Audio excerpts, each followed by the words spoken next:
Hey, podcast listener, even if you are alone in your entrepreneurial journey, know that today, right now in your earbuds, you are joined by thousands of entrepreneurs from all around the globe seeking to grow better, more profitable location-independent businesses. If you'd like to learn more about what we do and download our entire back catalog, check out tropicalmba.com.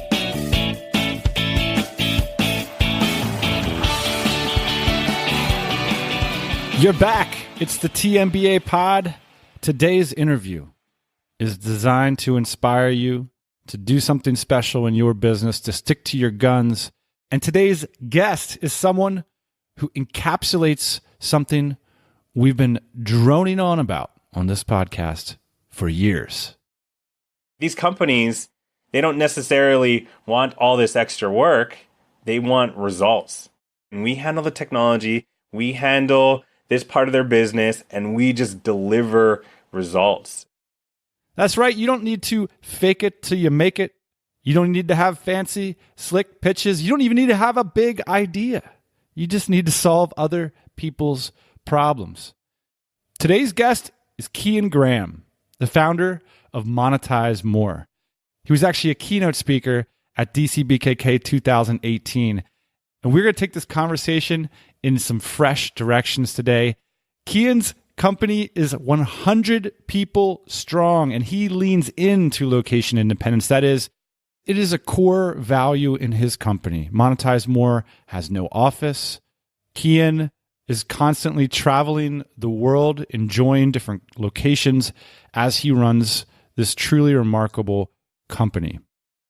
Today on the show, we're going to dig into the inside story about how this all got started and some of the strategies Kean used to build the business, and some of which are somewhat controversial. Poaching is a really important tactic for getting top-level talent. You know, that's one of the biggest things for ramping up a company is getting the best talent. And location-independent businesses have that competitive advantage of offering location and schedule freedom. You got to poach. So that's just a taster. Stick around for this one. What do you say we jump in? So I started this conversation by asking Kean to describe Monetize More's core product.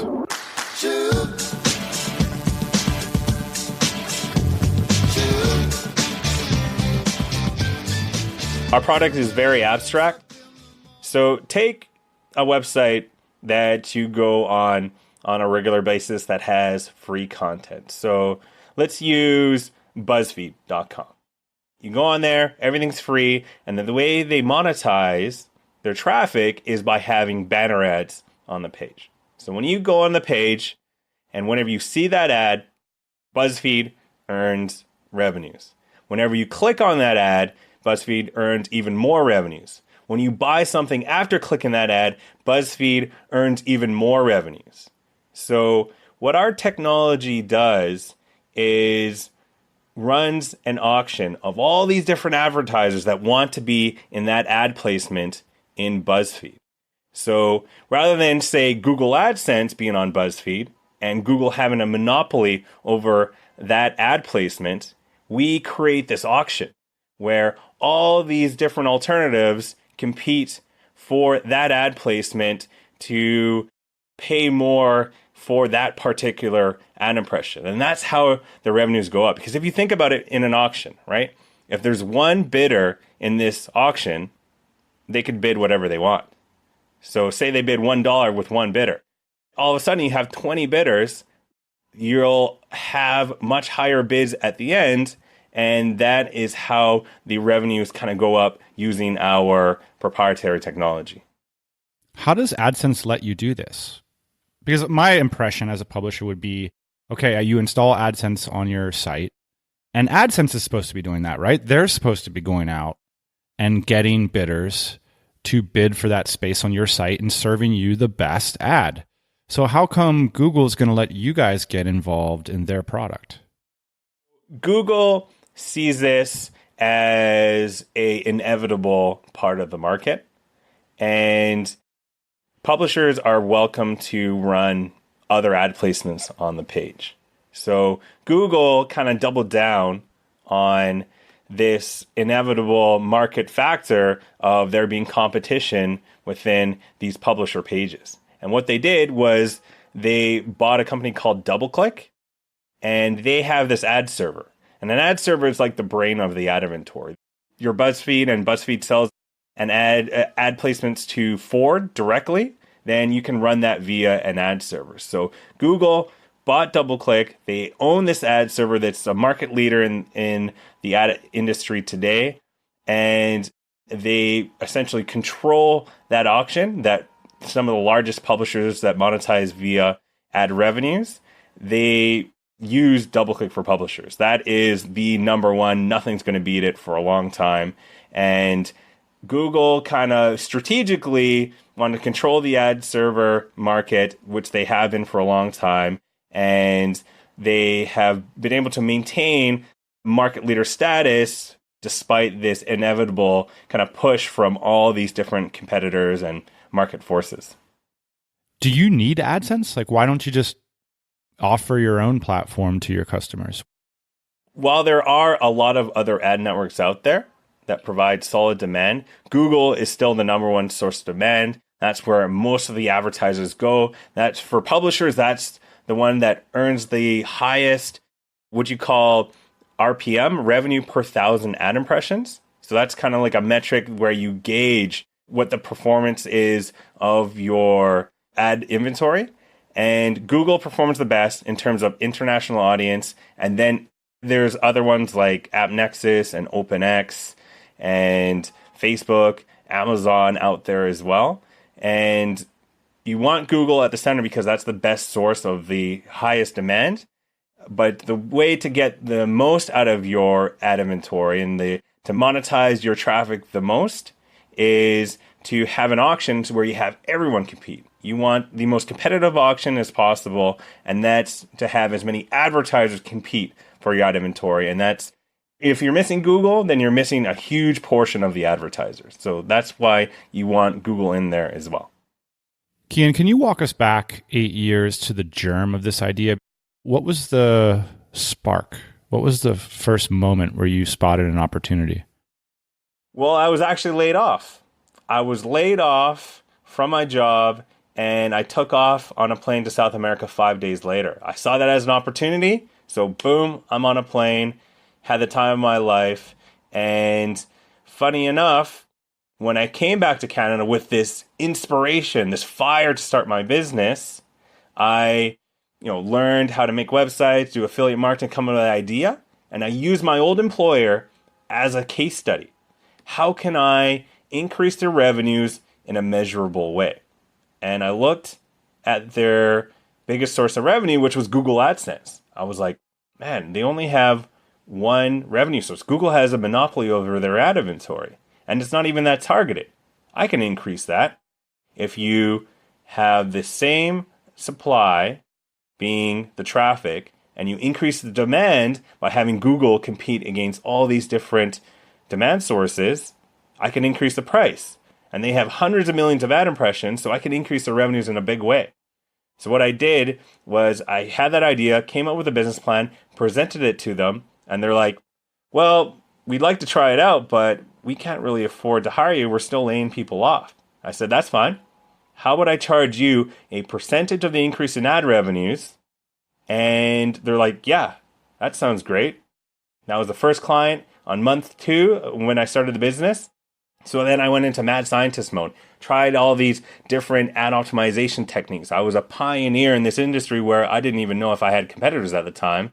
And the revenues went up and up and up, and eventually made them additional millions and completely changed the trajectory of their business and had an incredible testimonial to start. How were you able to do this given that you didn't have technical skills? Am I assuming correctly that you can't write code? Yep, you are. So I have a business background. I was able to kind of piece some things together by either learning some kind of simple coding skills or hiring developers to kind of piece it together. So you're just duct taping this thing together in the early days? Oh, absolutely. Yeah. I was in that hustle mode where you just kind of make things work and you just drive towards results. So it's not uncommon in the early stage of a business to be throwing spaghetti at the wall and seeing what sticks. But one of the things that I think Kean did really well is he wasn't walking into the room and trying to make a great pitch or trying to be the smartest person in the room or faking it until he made it. At the end of the day, it all comes down to one thing. Like these companies, they don't necessarily want all this extra work. They want results. And that's exactly what we brought in. We handle the technology, we handle this part of their business, and we just deliver results. What was your professional experience before this? Like, how long did you have a job and what was it? So right after I graduated in business, I got this job with an online classified in Canada. It's like the Craigslist of Canada. It's the third largest one in Canada right now. And I was their first marketing hire. Their team was really small. It was bought by a newspaper about 6 months before I was hired. And the team was only about 4 or 5 people at the time. So it was very entrepreneurial. My boss was a old Southern boy from Georgia, and he was the type of guy that runs things on the seat of his pants.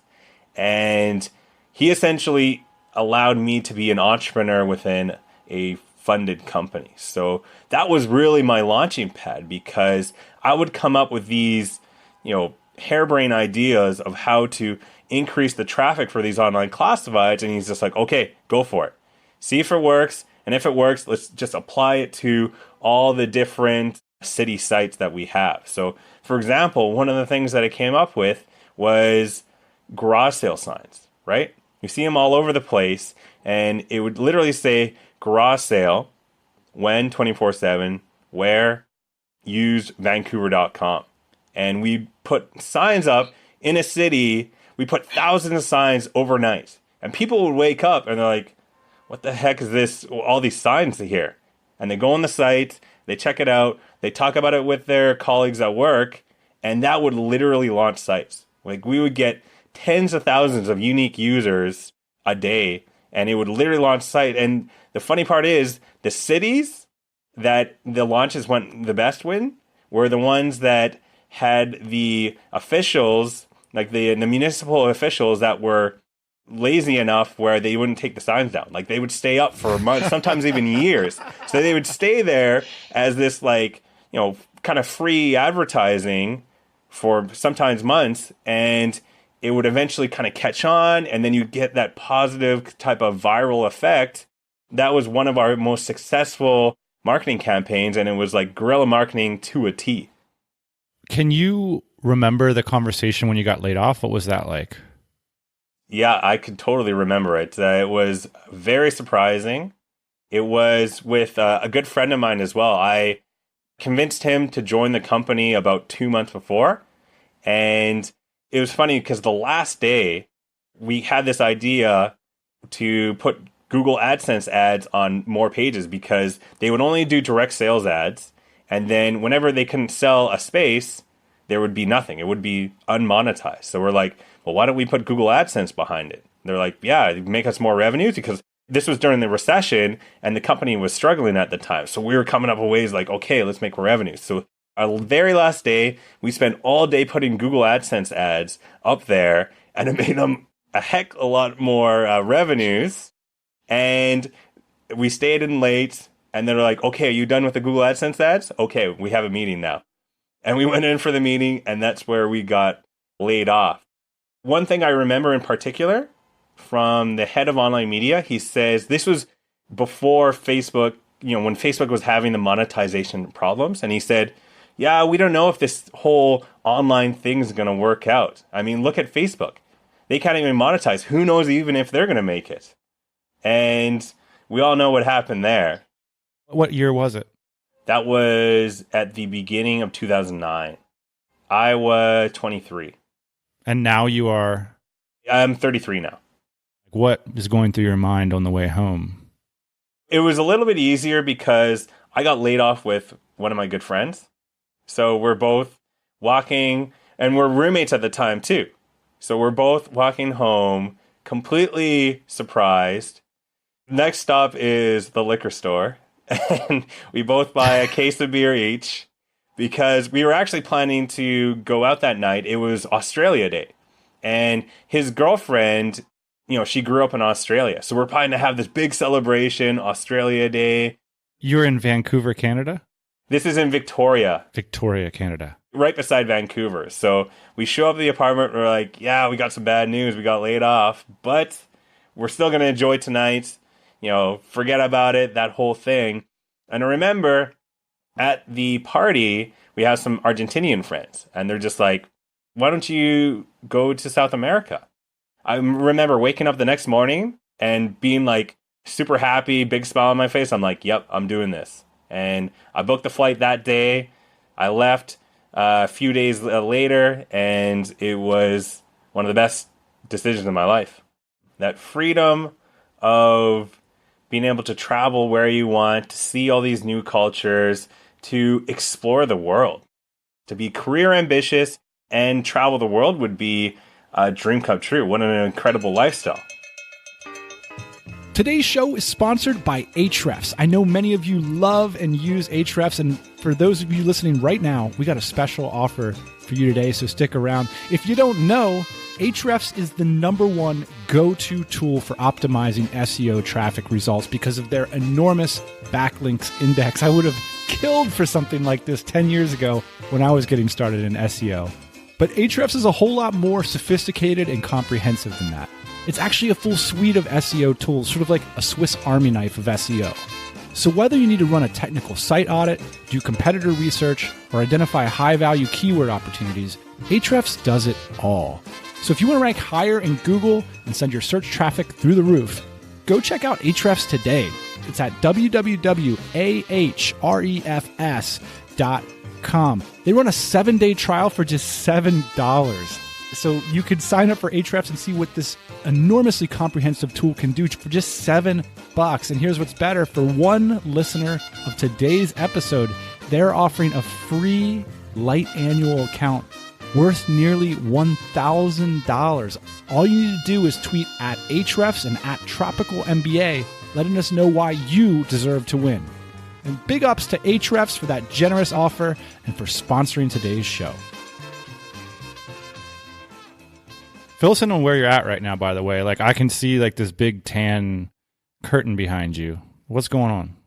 So I'm in a hotel in Xi'an, China, which is pretty much smack dab right in the middle of China. It's famous for the terracotta warriors. They have this exhibit that was discovered 40 years ago by this farmer that was digging a well, and clunk, he finds this like kind of metallic thing, and it turns out to be this statue that, survived hundreds of years, and it became one of the most coveted exhibits in the world. And it kind of revealed a rich history within one of the dynasties in China. So we were checking that out today, and it's part of my regular lifestyle. I travel 12 months of the year while running this business, and it's, the lifestyle that I've always dreamed of having. Yeah, you're legit doing this, man. And there must be people who you at least read about naysaying the possibility of what you're doing. I mean, you're a CEO of a 100+ person company, and you're checking out Terracotta Warriors on a Thursday afternoon. Yeah. What's your reaction when you read stuff online or hear people naysay that kind of thing? People have their own limited beliefs. I mean, this lifestyle isn't for everyone. I think I'm a lot different than other people, and part of that is probably because of my childhood. I grew up in a tiny little town in the Canadian Rockies called Golden, BC, and my parents have a bed and breakfast, like on a mountain, in the forest, like our neighbor is a bear. And we were off the grid for 5 years. We literally got power from solar power. So there would be nights where we would run out of power and I'd have to do homework under candlelight. It was very unorthodox, and I think what it developed in me as I became older was that I can rough it when things get tough. I think having an unorthodox type of childhood really kind of enables more of a lifestyle that I have, because I find I hang out with a lot of entrepreneurs thanks to the Dynamite Circle, and while we all have different kind of lifestyles, are very unorthodox in terms of like working and traveling, I think it's kind of rare that I run this business and move as much as I do. How did that affect you socially growing up? I was going into university. So I went to the University of Victoria, a city of 330,000 people. And it was a big city for me because I came from a town of 4,000 people. It was a big kind of change for me. I went from being an introvert in high school to becoming an extrovert and interested and curious in people in university because I kind of met people that I found more interesting. But I would definitely have some weird quirks that came from this lifestyle. For example, one thing that you'll learn from being off the grid and on solar power is you learn the appliances that take a lot of power. A toaster takes a crazy amount of power. A toaster that we had would take about the same amount of power that a big TV would take being on for 5 hours. So having toast was like a luxury for me. It sounds like you had a confidence maybe that a lot of kids that age don't have. Yep. My parents are very accepting, and I've never had the problem of, oh, you shouldn't study this in university because that won't lead you towards a prestigious job. Especially my mom, she's very accepting. She's from Spain. She is a very kind of natural kind of personality. She is who she is, no filter, that type of thing. So I think that upbringing allowed me to have the confidence to be who I am and to have very little type of hesitation of adjusting towards whatever society or culture deems appropriate. A lot of people who are happy tend to be their natural self. And a lot of people who are, they tend to have depression issues, especially in the workplace. They are forced to be someone else that they aren't. And that's something that I've seen, through friends or other people. And it's something that I look at in our own workplace. Are people able to be their true natural self? I'm sure there's times you feel like that too, where you're like, this sucks, or the last few months really sucked for me having to do X, Y, Z instead of what I really, truly want to be doing. Totally. One particular aspect where I find that relevant is company politics. It's always been a big purpose, like endeavors to make sure that my company is not politically driven. However, when you have external partnerships and you deal with other clients, politics come into play. That's where it's unnatural for me, and I can kind of run into some issues where like, oh man, this sucks. I don't like working through this. So that's one where I kind of have to compromise because sometimes that's the nature of business. Take me back to 2009 briefly. You fly back home. You rock back up to your former boss's office and you say, here's what I want to do for you. I'm only going to take a cut of the upside. And it takes off like wildfire. Does it get awkward that you're now a creator of so much of the success of this company? It's an interesting dynamic. So to kind of take you through the story, as their revenues were going up in the first few months, they were skeptical. They were just like, oh, just a fluke. It just kind of went up. Could have been market trends, whatever. But then it kind of went up and up and up. And by the time their revenues increased by over 50%, they're like, okay, there's something to this. They started getting excited, and it just kept on going up and up. I was able to increase their revenues by over 350%. And it gets interesting because there is a dynamic where there's this outside party that is clearly increasing the ad revenues. However, they're in this corporate company where they want to take credit. So there's a little bit of a dance there of giving credit and when to take credit, when not to, patting them on the back, because when you're working for these corporate companies and you have these players, their biggest interest isn't necessarily the company's interest, the profits and the revenues. It's they want to look good to their superior. When did Monetize More become a real thing in your mind? There was kind of two crucial points. There was our first success story, which we've just heard about. And then there was, I needed to prove that this could work for another website. So the next site that we did it for was another online classified in the US called pennysaverusa.com.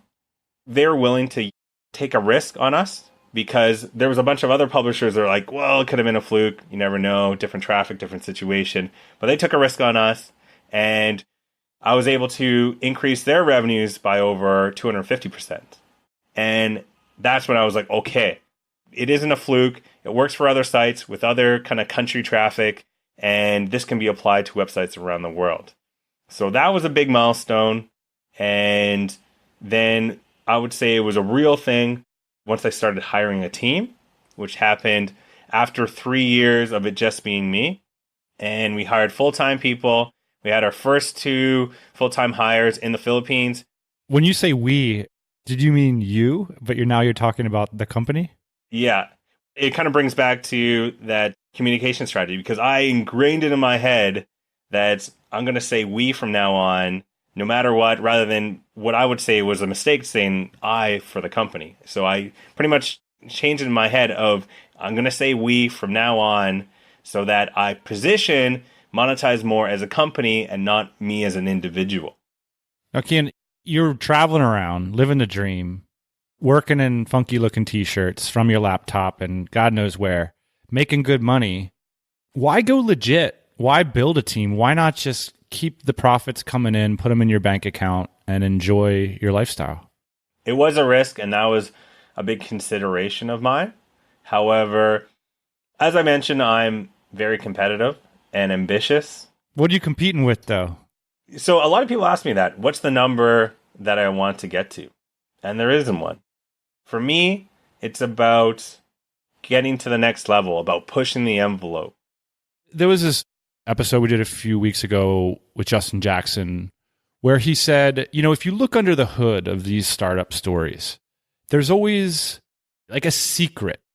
Because in retrospect, it's so easy to paint this story. It's like, I found my anchor client, I did this great job, I doubled it, I hired, I followed the process. I just read a few good books about management and everything came together, and now I'm this very successful entrepreneur. What I want to do is try to press you to, are there secrets to your story when you look back on it? The first one that comes to mind is that first client. So I got incredibly lucky that was our first client. It was really big, and they were only running Google AdSense. So it was like this perfect scenario for dramatic ad revenue increases. And I was incredibly lucky that they were an old employer. I had, still a good relationship. It was a warm lead. And my old boss was very open to this. She was the best boss I've ever had.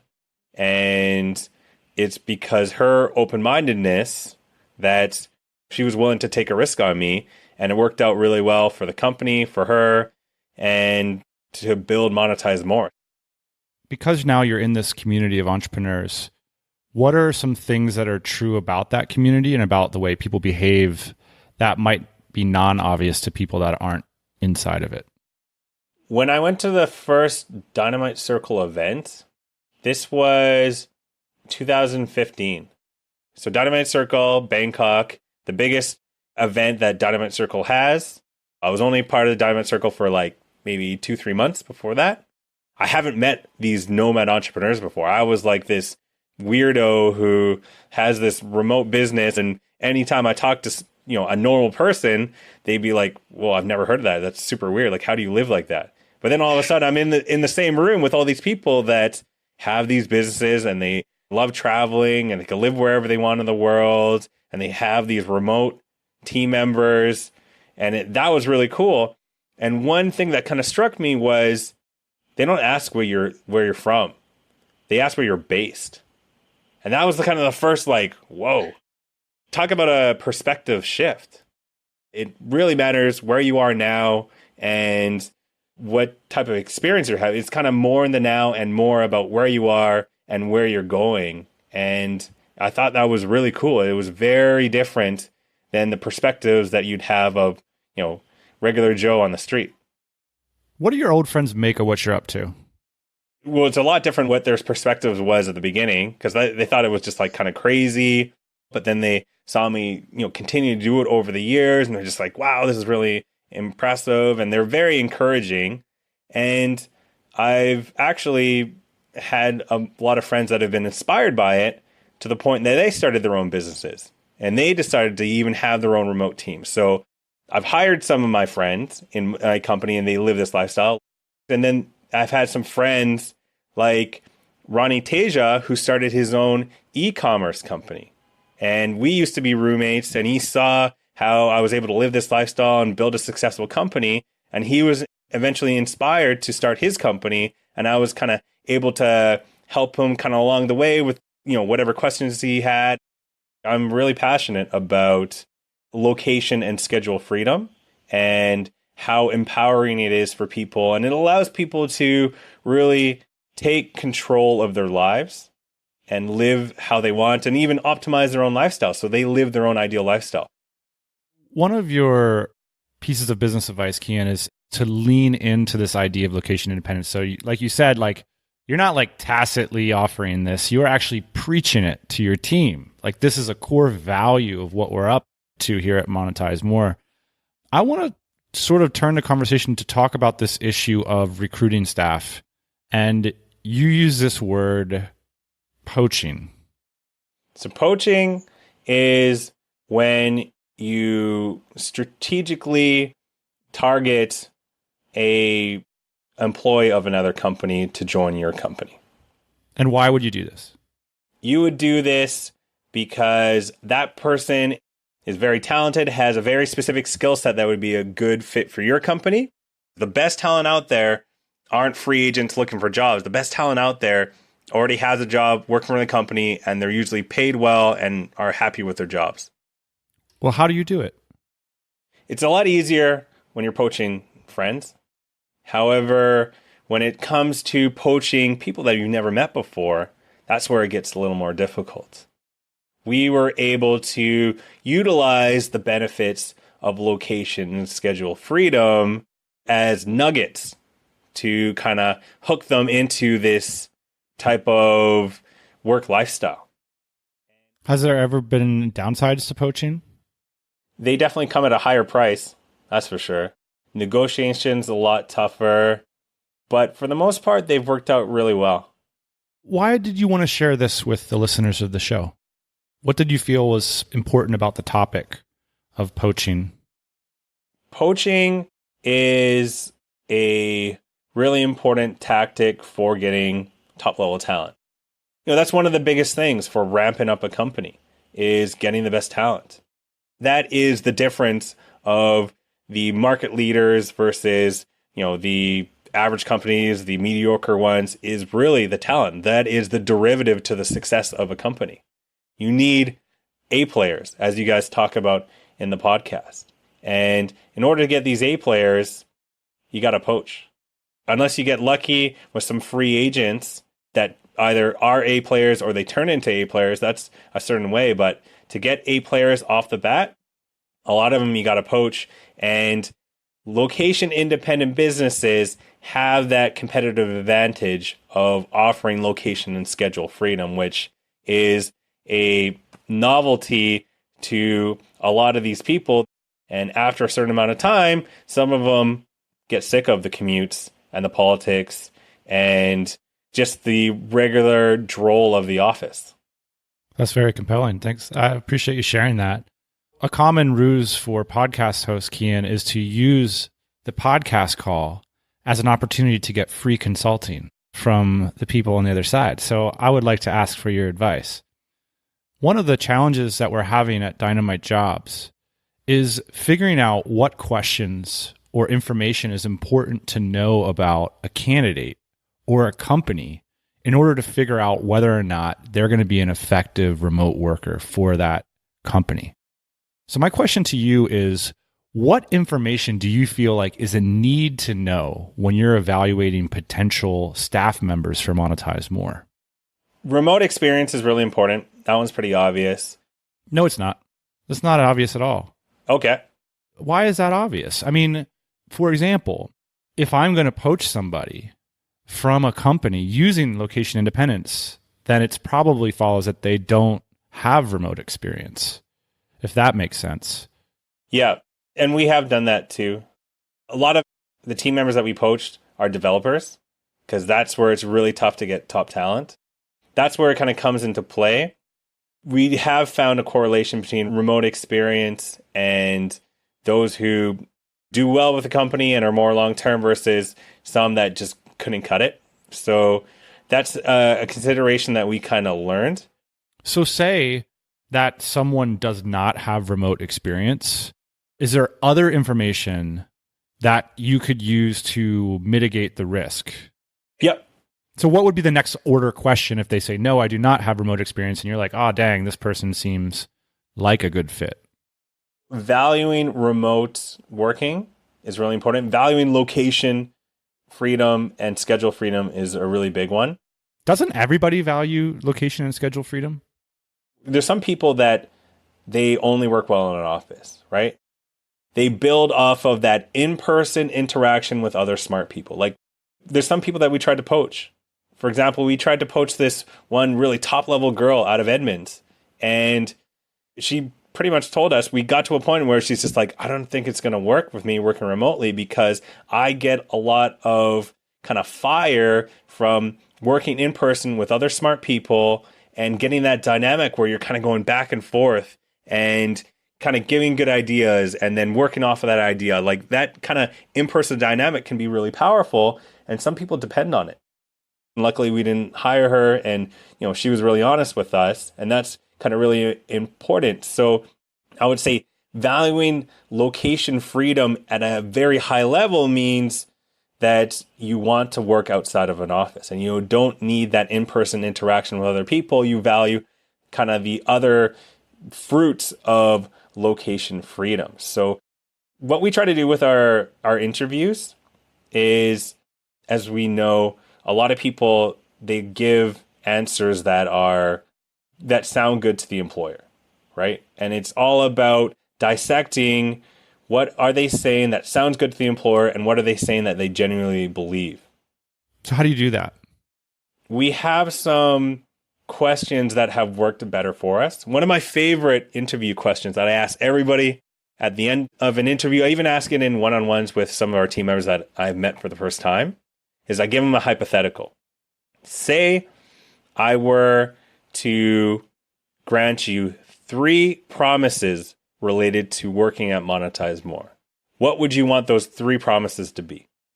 They're pretty much the things that they value the most, whether it's the autonomy to use certain strategies and tactics that they think will work well. They want the access to resources for self-improvement. Sometimes they want to be promised fair compensation. Sometimes they want to be promised vacation time. Sometimes they want the ability to take time off whenever their kid is sick, or, it can be very specific, it can be very broad. But what we found is the discrepancy between their answers and what they actually believe in, what they actually value, is very small. And that is the question that I found to be most successful in terms of getting a true, genuine answer out of them. So in other words, you're finding that that question is hard to game. Are there other questions like that you have? Other questions? Let's see here. That one's my favorite. Another good one that I do, because not everybody has remote work experience, but pretty much anybody that we're hiring has worked in university.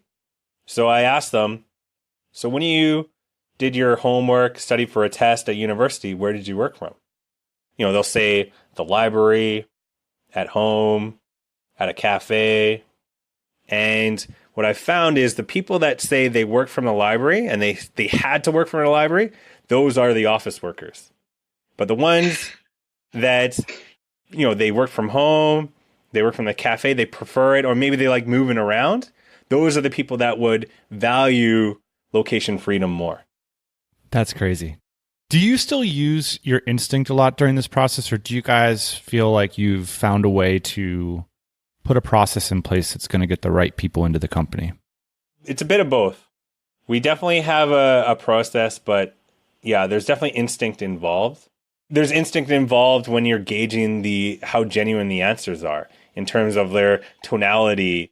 If they're kind of nervous, you can tell via the video calls, how they're kind of reacting.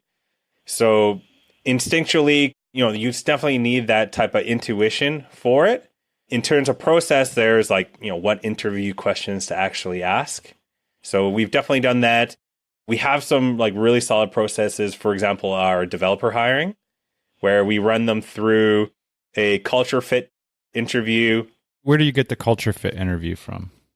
So that's something that we developed ourselves. It's for our developers. Our developer recruiter is the one who runs them through the culture fit interview. And for everything outside of the tech team, we have our HR team that runs them through a culture fit interview. And that's their first interview, and we see if they're going to be a good fit for the culture of the company. Are they going to be advocates, or are they going to, push against it? How would you describe that culture of your company? Well, we have three main pillars. There's reliability, whether somebody does what they say. There's enterprising, whether they act as an intrapreneur within the company. They're resourceful, whether they can think on their feet, think outside of the box. And then there's Kaizen. That's the concept that everything around them can be improved and deserves to be improved. So it's that devotion towards consistent improvement for themselves and the people and processes around them. Sometimes I am tempted to think that this stuff is so high level, that how could it possibly be valuable?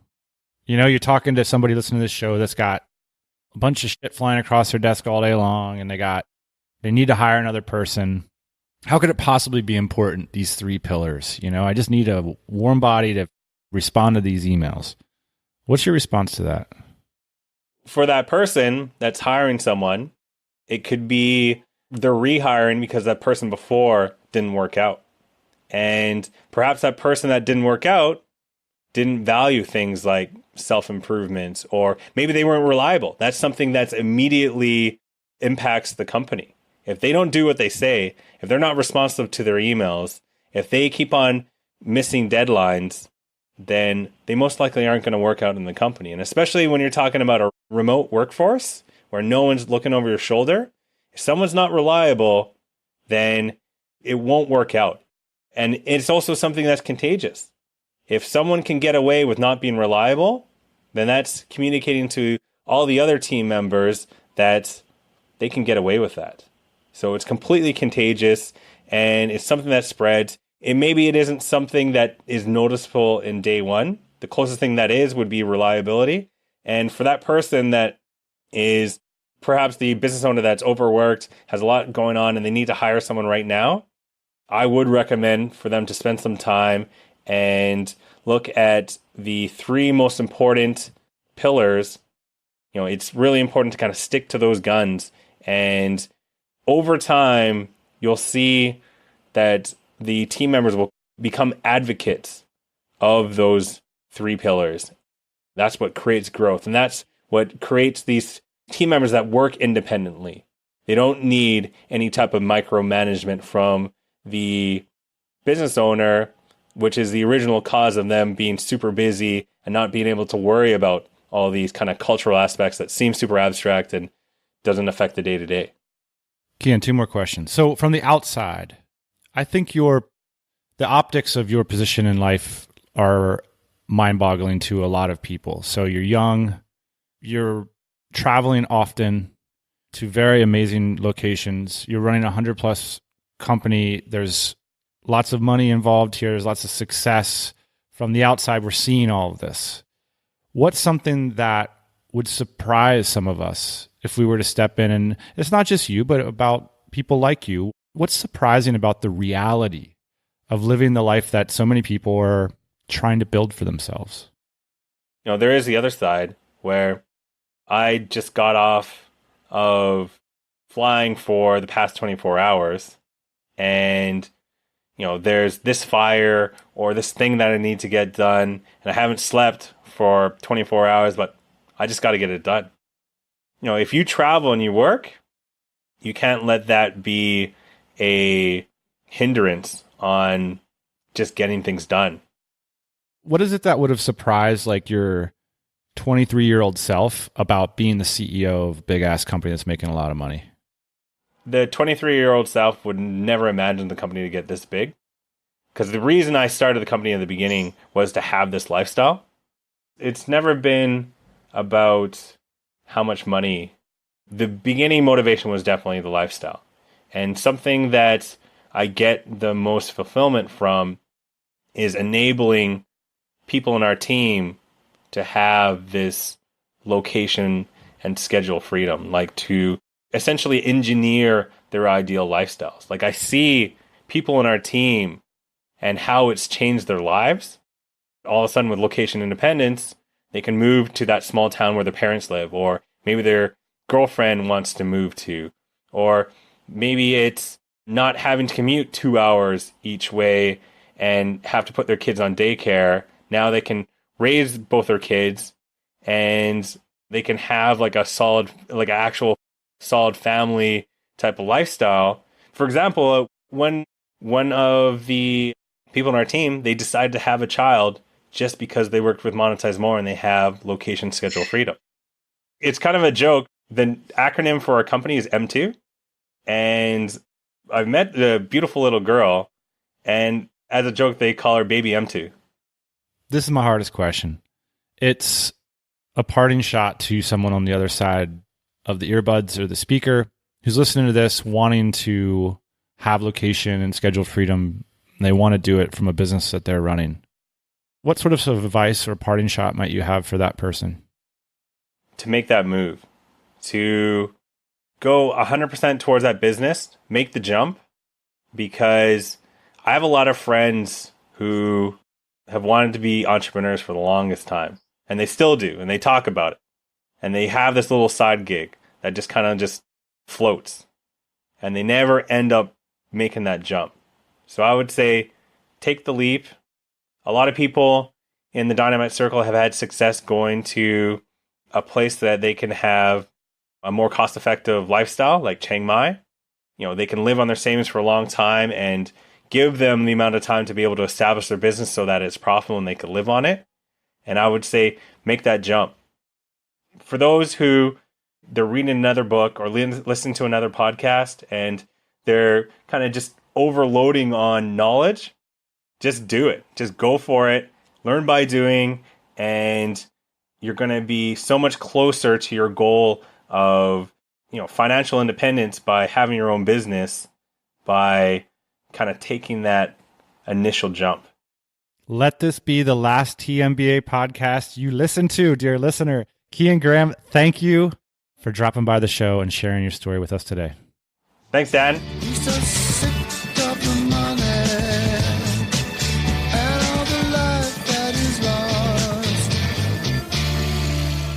I love it. Learn by doing. Go ahead and make the jump. That's what this pod is all about.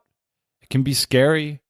It can be incredibly exhilarating. It can be one of the more memorable moments in your life is building the business that you're dreaming about building it. And how cool is it that Kean's been able to stick to his guns and stick to that vision of a location-independent company, even as he scales up and competes with, quote, real companies. That's what's happening here, is that there's not this moment where you grow up, get a legit CEO, and put everybody in an office. It doesn't have to be like that. I think what Kean's doing is a canary in the coal mine for the future of business. An enormous thanks to Kean Graham for swinging by the show and sharing his experiences. We'll post the show notes, the links to everything mentioned in today's episode at tropicalmba.com/Kean Graham, spelled Kean Graham. That's it for this week. We'll hope you join us next Thursday morning, 8 a.m. Eastern Standard Time. Hey, thanks for listening to the Tropical MBA podcast. You can go to tropicalmba.com, get access to hundreds of back episodes and all kinds of other goodies. Load up your iPod. That is the cheapest way to fly business class on your next international flight. We will see you next Thursday morning, 8 a.m. Eastern Standard Time.